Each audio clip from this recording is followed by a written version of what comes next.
Hi everyone, welcome to the Highlights from Ukraine podcast, your daily audio summary of the latest news reported in the Ukrainian media. My name is Artem, and here is the news. For 772 days, Ukraine stands strong against the forces of the Russian invasion. Russia continues drone, missile and artillery strikes against Ukrainian cities, reports Ukrainska Pravda. At least 6 people have been killed in Kharkiv during a nighttime strike. Another 10 residents of the city were injured. Shahed drones attacked residential areas, damaging at least 9 high-rise buildings, 3 student dormitories, several offices, a shop, a petrol station, a car service station, and a car. A Russian strike against the city of Zaporizhia resulted in at least 4 deaths. At least another 23 people were wounded. Russian forces have shelled Donetsk Oblast, killing 2 civilians in the settlement of New York, formerly Novgorodsk, and injuring at least 8 more people in the oblast. Ukrainian drones attacked 3 Russian air bases yesterday, reports Espresso. According to the media sources, in the result of a joint operation by the Defense Intelligence of Ukraine and the Armed Forces of Ukraine, 3 Tu-95 MS strategic bombers were likely significantly damaged at an Engels 2 air base. Ukraine's intelligence also received information about the death of 7 soldiers there. Early reports say that the pilots of strategic bombers might also be among the people killed. A military airbase in the town of Yeisk was also struck. 2 Su-25 aircraft were allegedly completely destroyed there, and 4 Russian soldiers were killed. In addition, a drone attacked a military airbase in the city of Kursk.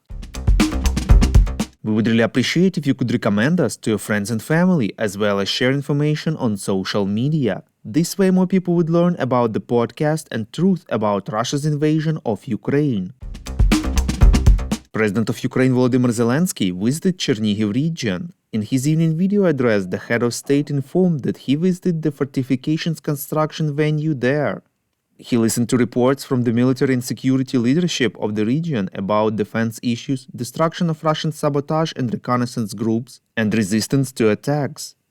Last year, Russians fired 15,000 shells attacking the border communities of Chernihiv region.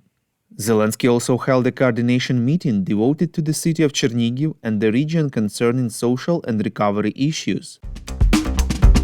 According to the New York Times sources, the United States and Germany have not changed their position on inviting Ukraine to join NATO.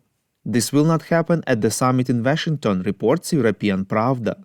NATO is unwilling to accept a new member that would involve it in the largest ground war in Europe since 1945 through the alliance's Collective Security Pact.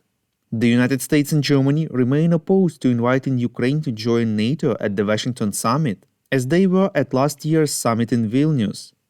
The New York Times noted that they even wanted the issue to be removed from the agenda in July, despite the fact that a similar process for Ukraine's EU membership was approved last winter. As noted, the main efforts are now aimed at clearly defining the conditions that Ukraine must fulfill in order to start negotiations with NATO, but they have not yet progressed. Ukrainian Foreign Minister Dmytro Kuleba said he had been listening carefully to his diplomatic counterparts discussing preparations for the summit in Washington this summer, and how NATO might decide on Ukraine's place in the alliance, and had been responding carefully.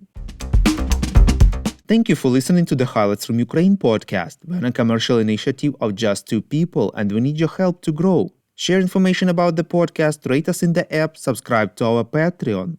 With your support, we are getting better. We call on you to demand from governments of your countries to impose the toughest sanctions possible on Russia and its citizens to stop their invasion of Ukraine.